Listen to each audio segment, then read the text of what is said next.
Bismillahirrahmanirrahim. Assalamualaikum warahmatullahi wabarakatuh. Ya, kita berjumpa lagi ya, belajar bersama dengan Bunda Erisa, tepatnya pelajaran tematik, yaitu kita sudah memasuki tema 2, udara bersih bagi kesehatan. Kita awali dengan subtema 1 ya, yang berbunyi apa nak? Betul sekali, cara tubuh mengolah udara bersih. Nah, di sini tampak ada sebuah mind mapping. Sudah familiar ya mind mapping ini di SD ITB terkenal. Kalau di bahasa Indonesia kan adalah peta pikiran. Di sini Bunda menyajikan mind mapping dengan tema di tengah bernama pernafasan hewan. Mengapa Bunda sajikan mind mapping? Nanti di muatan mapel bahasa Indonesia kita akan mempelajari mind mapping. Ya, sekarang kita akan membahas bagaimana pernafasan hewan ya. Ini adalah ilmu baru buat kalian. Di sini ada cabang pertamanya, kita bahas ada hewan berjenis burung atau maksudnya adalah unggas. Bahasa Latinnya aves. Burung di sini alat pernapasannya ada 2 macam. Ya. Yaitu ketika terbang dia menggunakan apa di sini? Kantong udara. Ini ya kantong udaranya ini berwarna biru. Ketika dia sudah berhenti terbang, artinya istirahat bertengger di dahan pohon, ini yang akan bergerak daerah sekitar sini. Ini adalah paru-paru. Ya. Paru-parunya di tengah, yang di atas ini kantong udara juga. Ya, begitu juga dengan unggas lainnya seperti ayam, bebek. Walaupun mereka jarang terbang, namun mereka juga bisa terbang walaupun tidak terlalu tinggi dan hanya sebentar. Dan biasanya juga bertengger di pohon yang lebih rendah. Itu ya. Kemudian jenis hewan reptil. Apa itu reptil? Yaitu melata seperti ular, tekek, bunglon, kadal, biawak, komodo. Nah, itu menggunakan apa? Paru-paru. Seperti manusia ya, paru-paru. Baik, di sini warna hijau pada katak ini juga paru-paru. Ketika dia sudah tua, katak dewasa dan katak berekor. Tapi ketika masih bayi ya bernama kecebong ya atau berudu. Nah, ini menggunakan seperti jenis hewan yang di sebelah ini yaitu ikan atau pisces. Sementara katak jenisnya dikenal dengan bahasa Latinnya amfibi. Dua alam hidupnya bisa bertahan, di air bisa, di darat bisa, maka disebut amfibi. Ya. Kemudian jadi katak itu ada 2. Setelah bermetamorfosis berubah drastis, organ pernapasannya pun berubah, tidak lagi insang tapi menggunakan paru-paru. Nah, sementara ikan tetap mau dia dari bayi sampai tua menggunakan insang karena dia adalah hewan air di dalam air ya.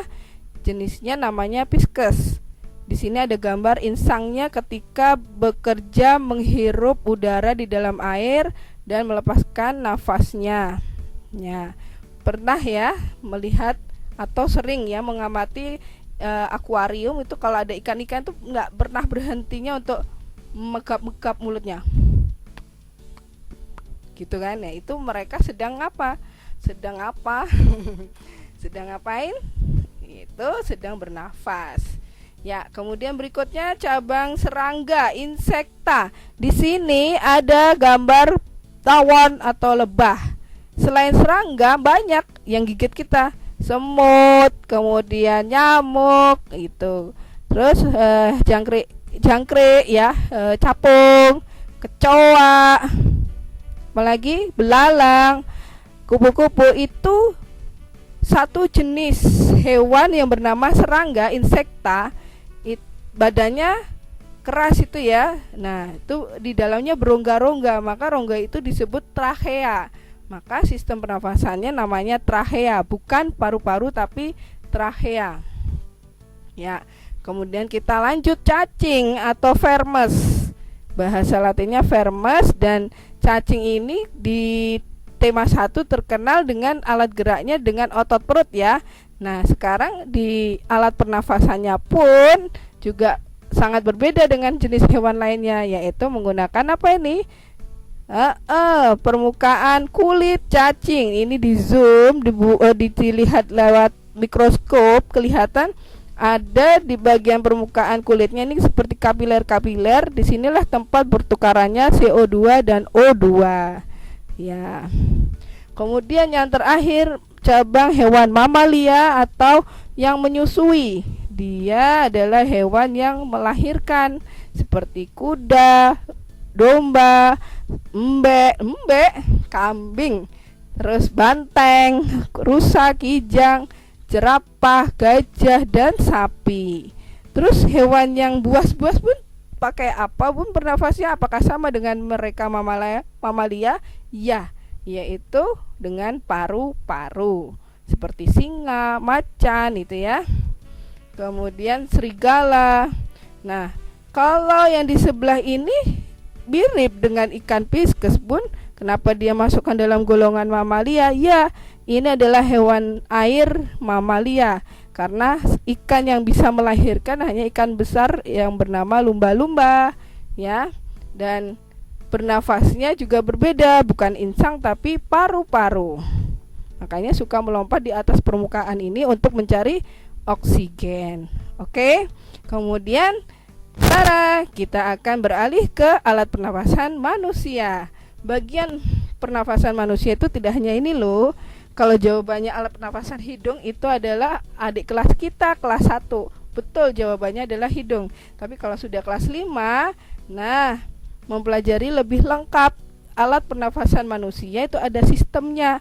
Yang pertama, jalur masuknya udara adalah hidung. Lanjut menuju ke sepanjang batang tenggorokan. Nih, yang besar ini sebelah kanan ini namanya batang tenggorokan atau trachea. Ya, atau trachea. Bun, ini ada laring. Laring ini apa ya, Bun? Ya, laring ini adalah tempat posisi pita suara kita bisa bersuara ini ya. Kemudian di dekatnya setelah batang tenggorokan, di bawahnya ini trachea ya.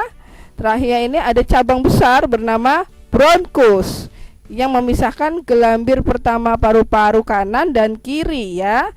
Lalu di setiap cabang besar ini memiliki cabang kecil-kecil bernama bronkiolus. Nah, udaranya sampai menuju ke bronkiolus nih. Sudah berakhirkah udaranya? Belum. Di ujung-ujung bronkiolus terdapat gelembung-gelembung ini.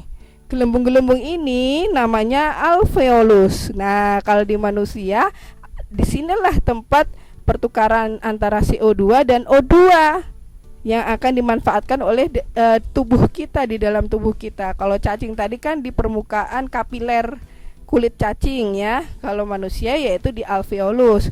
Loh, Bun, bukannya di hidung ya? Itu kan tempat udara keluar masuk. Iya, dia cuma lewat aja, say hello, hai, tapi kan nggak bertukaran. Yang betul-betul bertukaran itu di alveolus. Karena apa? Disinilah udara oksigen akan ditarik, diikat oleh darah kita untuk menyebar ke seluruh tubuh. Sementara CO2-nya terlepas dari darah sama tekanan otot di alveolus, dia akan bergerak ke atas menuju hidung untuk keluar, dilepaskan nafasnya. Begitu ya. Nah, ngomong-ngomong ada keluar masuk udara, berarti kita seperti ini. Tarik nafas, lepaskan. Nah, itu sesuai dengan gerakan otot pernafasan kita bernama diafragma. Ini ya, diafragmanya datar ketika kita hirup. Kalau kita lepaskan nafas, dia akan melengkung diafragmanya. Ini akan berhubungan dengan bagaimana kita cara bernyanyi, ini diatur dengan diafragma ini. Oke, seperti itu ya. Ada lagunya ini ya, hidung tenggorokan atau trachea, bronkus, bronkiolus, yang terakhir alveolus. Untuk menghafal rute udara masuk ke dalam sistem pernafasan manusia. Pertama apa tadi? Hidung tenggorokan atau trachea, bronkus, bronkiolus, yang terakhir alveolus. Ya, itu menggubah lagu nama-nama hari ya. Bisa ya, Nak? Ya. Bagaimana tadi lagunya? Mau diulang? Ya. Hidung, tenggorokan, atau trachea, bronkus, bronkiolus, yang terakhir alveolus. Senin, Selasa, Rabu, Kamis, Jumat, Sabtu, Minggu, itu nama-nama hari. Hidung, tenggorokan, atau trachea, bronkus, bronkiolus, yang terakhir alveolus. Insya Allah bisa hafal dengan bernyanyi ya. Berbicara bernyanyi, maka kita akan masuk dalam seni budaya dan prakarya ya. Di sini kita bisa membedakan apa itu tangga nada mayor dan tangga nada minor. Ini merupakan tangga nada diatonis, sama-sama memiliki dua jarak nada, ada 1,5 dan bedanya adalah kalau mayor dimulai dari do dengan not angkanya 1. Kalau tangga nada minor itu diawali dengan la, not angkanya 6 ya. Lalu sifatnya lagu bagaimana nih? Lihat yang berwarna hijau, mayor gembira, minor sedih, syahdu. Kalau yang bersemangat adalah mayor ya. Seperti lagu Hari Merdeka, Garuda Pancasila, Maju Tak Gentar. Tuh. Kemudian yang sedih-sedih tentu saat upacara bendera kemarin, yang melihat itu pasti tahu gugur bunga, syukur, himne guru itu ada di halaman ini ya nak, 20 dan 43 bisa dibuka, di situ ada teks lagunya. Kalau belum tahu nadanya bisa diajarin sama ayah bundanya ya. Itu pasti tahu gugur bunga itu sangat sedih sekali. Ini lagu-lagu nasional sangat populer. Kalau yang sekarang mungkin kita harus memperkenalkan betul-betul ke anak-anak nih ya nak. Oke, bersama Bunda Erisa pasti udah tahu bagaimana lagunya. Dan sekolah kita punya lagu Mars SDITB. Bagaimana bernyanyinya? Bersemangat atau sedih? Yuk kita saksikan apakah lagunya termasuk tangga nada mayor ataukah tangga nada minor ya. Oke, silakan kita simak.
Itu dia lagu Mars SD Tebis yang menyemangati siswa-siswi SD Tebis dan juga Yanda Bunda Guru serta ayah bunda kalian di rumah ya.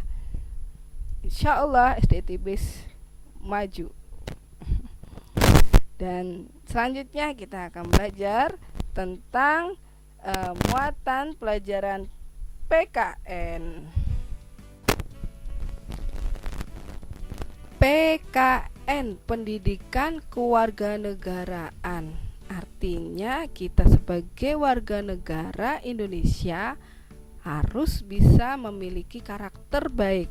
Kita di sekolah SD Tebis juga sudah ada karakter building, bahkan dilengkapi dengan sirah, contoh-contoh teladan para sahabat Rasulullah, yaitu salah satu karakter yang kita bahas di sini adalah tanggung jawab.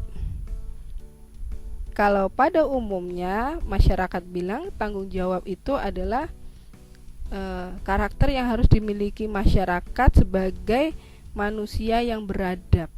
Artinya manusia yang memiliki adab. Adabnya apa? Jika ada tugas dikerjakan sungguh-sungguh dan bertanggung jawab. Ya, maka di sini ada pengertiannya. Tanggung jawab adalah kesadaran manusia akan tingkah laku atau perbuatan yang disengaja maupun tidak disengaja. Contoh nih, ya, yang terdekat adalah saat Ananda kemarin Toolkit 1, Learning Kit 1 mendapatkan tugas di worksheet 1, ya kan? Nah, itu dikerjakan sebagai tanggung jawabnya. Namun ketika ada jadwal dikumpulkan, ternyata faktor lupa, maka dia harus bertanggung jawab. Bertanggung jawabnya bagaimana? Segera menyelesaikannya dan mengumpulkannya tepat dengan waktu yang ditentukan lagi oleh Bunda Guru. Seperti itu ya. Itu namanya tanggung jawab individu.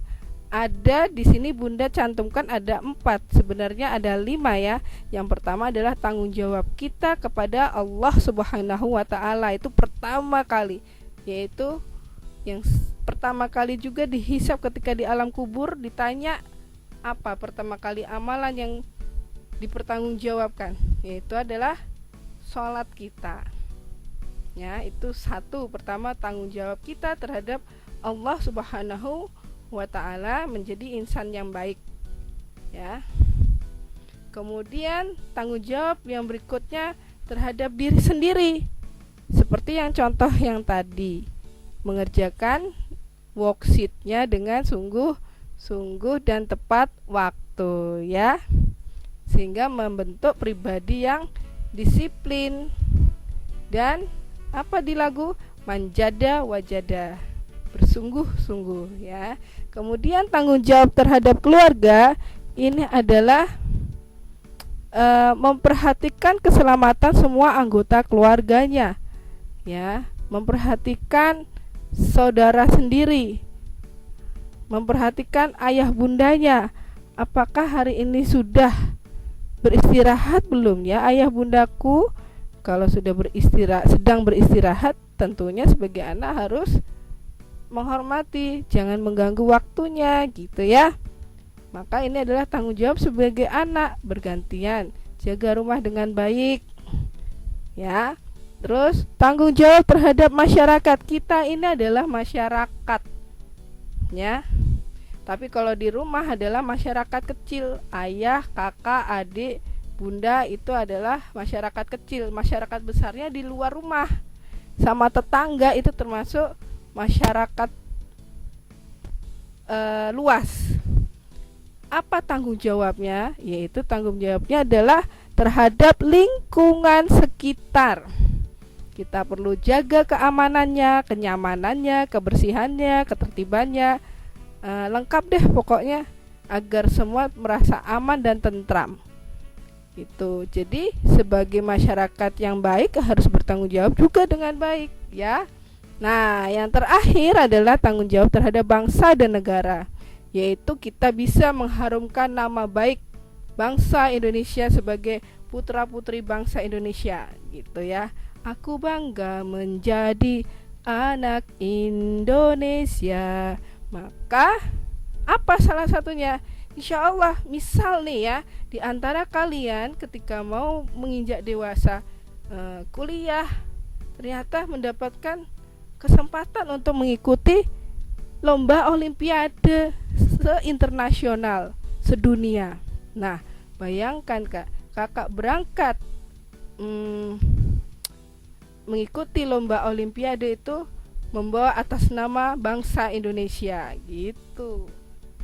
Kalau bisa berhasil berjuara, mendapatkan juara di ajang olimpiade, maka kita sudah membawa nama harum bangsa Indonesia. Tuh. Kemudian contoh nih. Apa contoh bentuk tanggung jawab sebagai warga masyarakat? Nanti bisa dibuka halaman 46 sampai 49. Kalau di halaman 25 sampai 28 keterangan berbagai contoh tanggung jawab yang ada di sebelah kanan ini ya Kak ya. Nah, sementara yang halaman 46 sampai 49 ini contoh konkretnya di gambar. 3 gambar ini salah satu kita sebagai masyarakat yang bertanggung jawab terhadap lingkungan. Nih, perhatikan yang paling besar bahwa ini kita ngapain? Ada yang menyapu ibu, ada anak laki-laki mengangkut rumput, bapak-bapak saling bekerja sama mengangkut tong sampah yang berat, begitu ya. Nah, ini bekerja sama dalam membersihkan lingkungan sekitar, ya kan, lingkungan bersama, memberikan kenyamanan. Ini tanggung jawab bersama, yaitu tanggung jawab membersihkan lingkungan. Kemudian yang di sini, ini ada di halaman 24, hari menanam pohon. Kita sebagai masyarakat yang baik tidak merusak alam, bahkan harus menjaga alam, yaitu jika terlihat ada yang masih lowong, kita tanam bibit pohon, kita rawat bibit tersebut hingga besar menjadi pohon besar yang rindang, ya. Itu adalah sebuah contoh tanggung jawab sebagai masyarakat yang baik. Terus ada juga ini menciptakan ketentraman, kenyamanan agar lingkungan sekitar aman, tidak ada pencurian, tidak ada maling, maka diadakannya ronda malam, ya. Jadi hidup bersama dalam masyarakat itu sangat penting karena Allah Subhanahu wa taala menciptakan manusia itu saling melengkapi. Kita ini adalah makhluk sosial. Itu makhluk yang pasti bergantung sesamanya, ya. Bergantung ini adalah dalam kebaikan, ya. Dalam hubungan baik sebagai masyarakat. Sehingga bersama-sama bertanggung jawab, bersama-sama menikmati kenyamanan, begitu. Oke? Kemudian kita masuk ke dalam muatan pelajaran IPS. Ini merupakan tanggung jawab sebagai warga negara juga loh. Warga negara Indonesia yang baik, karena dengan sumber daya alam yang banyak, lahan subur seperti persawahan, perkebunan, maka Indonesia yang terkenal negara agraris, penduduknya pun banyak menjadi sebagai di bidang pertanian, di bidang perladangan, di bidang persawahan. Nah, di sini menjelaskan ada bagaimana cara-cara peningkatan hasil agraris. Yang pertama adalah intensifikasi. Artinya ini usaha dalam mengolah lahan itu menjadi subur, yang dikenal dengan sebutan panca usaha tani, bukan Pancasila ya. Pancasila itu artinya silanya ada 5, panca itu artinya 5. Kalau panca usaha tani berarti usaha taninya ada 5, ada panca, ada 5, yaitu nih di sini. Perhatikan. Yang pertama menggunakan pengairan irigasi. Kalau yang sekarang di rumah-rumah sering namanya hidroponik, airnya mengalir kan di dalam pipa-pipa. Nah, ini kalau untuk persawahan sudah lama sekali menggunakan sistem tersebut, namanya irigasi atau pengairan.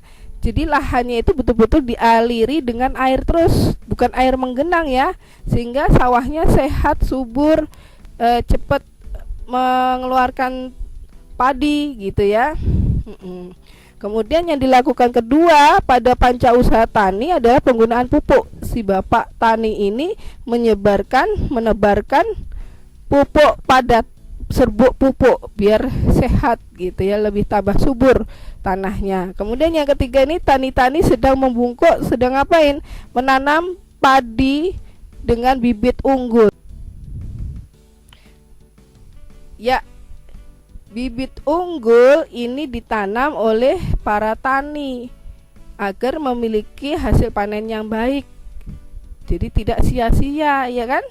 Kemudian yang keempat dari panca usaha tani adalah memberikan pestisida. Apa sih pestisida itu, Bun? Yaitu obat kimia pembasmi hama. Nah, di sini harus ada dosis ukuran yang sesuai, tidak sembarangan. Agar apa? Agar tidak tercemar polusi udara sekitar, agar tanamannya juga tidak manusia saja kalau minum obat berlebihan dosisnya kan agak terjadi megap-megap gitu ya. Nah, tanaman pun juga begitu, dia akan beracun ya. Malah saat panen tidak bisa dinikmati oleh kita. Jadi di sini ada cara membuat ukuran takarannya pestisida. Kemudian yang terakhir panca tani adalah bimbingan dan penyuluhan. Ini seorang penyuluh, pembimbing dari Departemen Lingkungan, Departemen Pertanian memberikan arahan kepada para tani. Beliau memiliki banyak ilmunya karena sekolah kuliah tinggi, maka bisa berbagi ilmunya kepada para tani yang bekerjanya di lapangan. Begitu. Jadi mereka mendapatkan bimbingan dan penyuluhan ya. Itu yang disebut panca usaha tani, namanya intensifikasi. Sementara ekstensifikasi seperti pada gambar ini, banyak orang-orang kerumunan di semak-semak rumput ini. Apa yang dilakukan? Semak-semaknya itu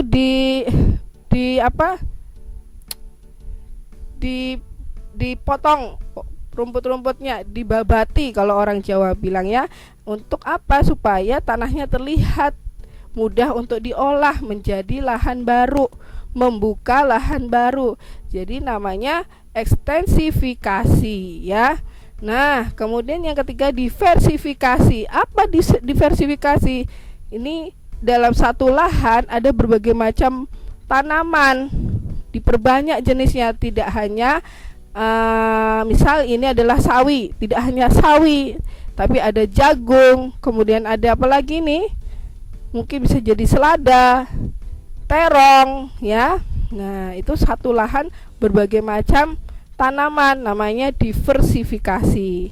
Yang keempat, rehabilitasi untuk peningkatan agraris, yaitu sesuatu yang sudah ada dibuat tambah semakin subur. Jadi semacam reboisasi gitu ya. Jadi rehabilitasi ini mirip dengan reboisasi, melakukan sesuatu yang berulang gitu ya. Nah, ini peningkatan mutu panen. Jadi misalnya udah gak cocok untuk tanaman ini, maka segera mencari tanaman yang lebih produktif apa. Jadi lahannya dipakai kembali, direhabilitasi. Dan yang kelima, mekanisasi. Istilah mekanisasi ini menggunakan suatu alat, karena dengan manusia yang bekerja tidak sanggup dengan lahan yang luas. Kemudian dengan hewan pun juga tidak sanggup karena keterbatasan memiliki hewan yang membajak sawah misalnya ya, maka menggunakan alat mesin, maka dinamakan mekanisasi. Ini pelajaran IPS. Kemudian ada pertanyaan nih dari komik di sini. Ada dua anak berkata, yang pertama tanya nih, apa arti kegiatan ekonomi sih? Nah, anak yang kedua jawab, kegiatan ekonomi itu semua kegiatan yang dilakukan manusia loh. Untuk apa? Untuk memenuhi kebutuhan hidupnya. Lihat nih, ada daftarnya, yaitu pertanian, perkebunan, peternakan, dan perikanan. Seperti yang terlihat gambar-gambar yang ini jelas ya. Di sebelah kanan pertanian dan perkebunan, ini perkebunan teh, ini sawah. Di sini ada pulau Indonesia, kepulauan Indonesia dari Sabang sampai Merauke, ada Pak Tani dan Bu Tani, banyak berjejer-jejer berbagai macam hasil panen.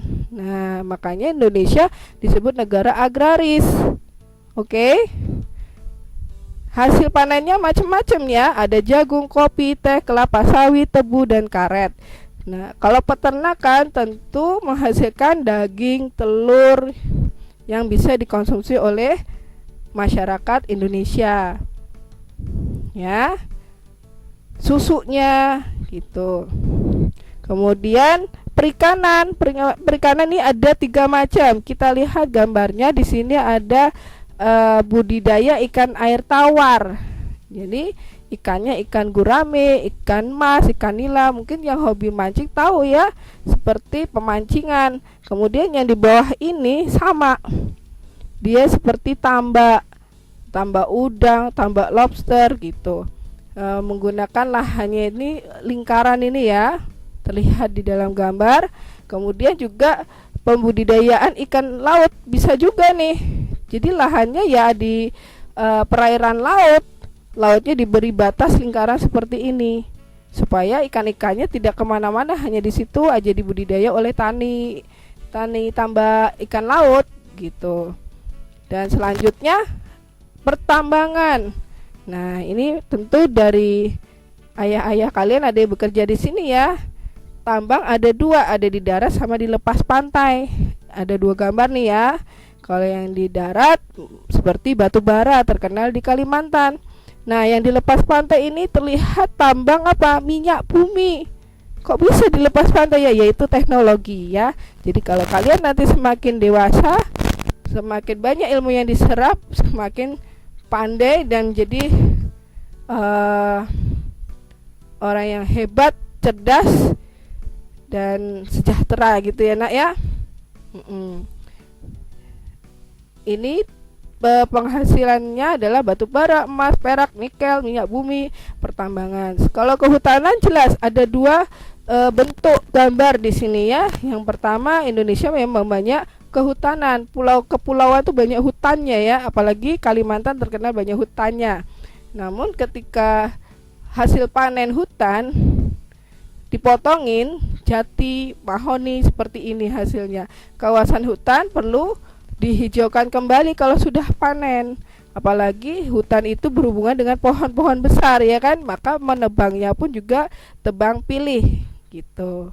Dan siap untuk mereboisasi, lahannya digunakan lagi untuk menanam pohon besar. Nah, yang ini perdagangan ini tidak hanya seperti dagang di sekolah ya, tapi tingkatnya tingkat antar negara, maka disebut ekspor impor. Indonesia kalau di sini ada yang mamanya jualan, misalnya jualan roti canai, loh ternyata lewat online ada yang pesan dari negara Arab misalnya ya. Lah, ternyata semakin lama semakin banyak melayani pesanan-pesanan dari luar, sehingga menjualkan keluar dengan harga yang mahal karena biaya transportnya juga mahal kan, sehingga ini disebut ekspor. Tapi kalau impor seperti kita ini, Indonesia belum bisa membuat HP sendiri, HP Samsung, HP segala macam itu teknologinya berasal dari luar negeri, maka kita harus impor ya. Bahkan kendaraan pun ya itu banyak produk dari luar.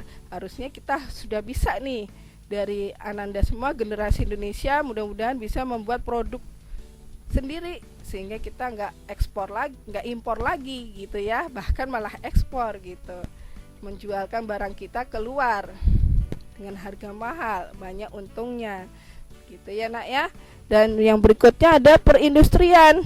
Perindustrian ini kalau nggak ada perindustrian, kita tidak bisa menggunakan sepatu, tidak bisa menggunakan apa ini, pakaian, lalu ini apa, kertas, menulis. Makanya butuh perindustrian. Perindustrian adalah mengubah bahan mentah menjadi barang setengah jadi lalu menjadi barang jadi.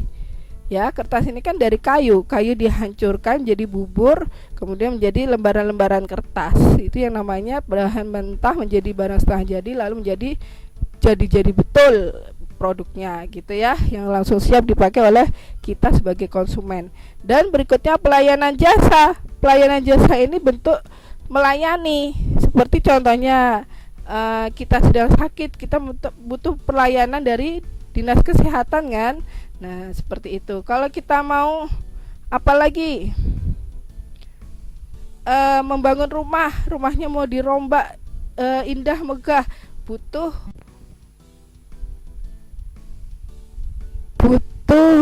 siapa yo? Butuh arsitektur.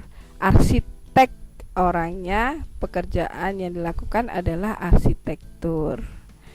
Kemudian pelayanan jasa yang lainnya adalah di bidang usaha pariwisata. Di sini usaha bidang pariwisata bermacam, tidak hanya melayani jasa tetapi juga dalam bidang usaha barang.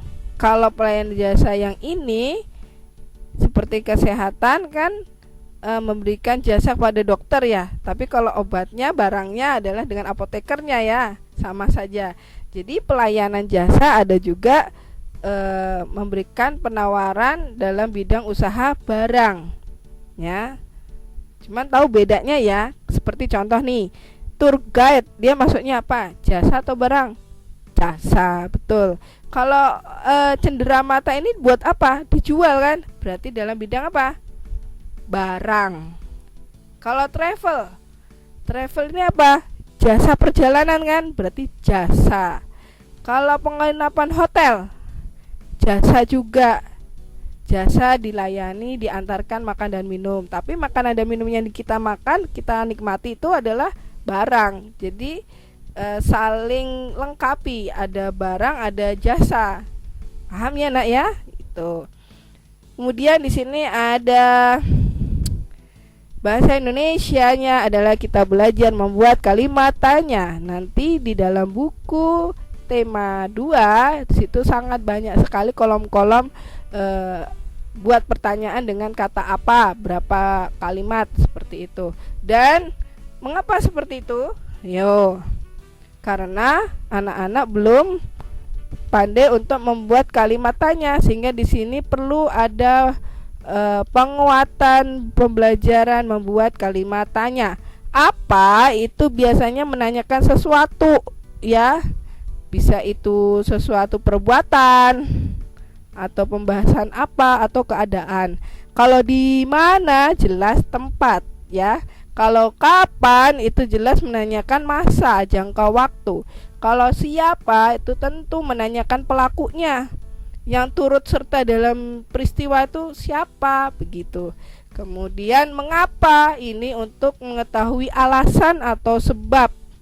Bagaimana, yaitu proses atau cara. Ya, nanti di halaman berapa nanti dicari sendiri, dibuat kalimat tanya ya. Kalimat tanya itu dibuat dengan menggunakan tepat penggunaan kata tanyanya dan diakhiri tanda tanya. Nih, nanti membuatnya di tengah judulnya apa, menanyakan tentang apa saja, berkaitan apa, itu ditulis di tengah. Maka disebut peta pikiran, mind mapping. Ya, menyusunnya dalam bentuk mind mapping, ada juga dalam bentuk tabel di buku ya, tapi lebih kepada mind mappingnya. Dan SDTBIS sudah familiar dengan mind mapping, begitu ya nak. Nah ini singkatan dari kata tanya. Kalau di Indonesia itu adik Simba. A apa, di mana, ik kapan, si siapa, mengapa, ba bagaimana. Adik Simba menanyakan A, apa yang terjadi? Di manakah peristiwa itu terjadi? K, kapan peristiwa itu terjadi? Si, siapa yang terlibat? Mengapa hal itu bisa terjadi? Ba, bagaimana peristiwa itu terjadi? Nah, ini kata tanya di depan semua, yang di belakang diakhiri tanda tanya. Oke, paham di sini cara merangkai kalimat tanya? Oke. Kalau bahasa Indonesianya, bahasa Inggrisnya nih, what, where, when, who, why, how, maka disingkat apa nih? 5W1H.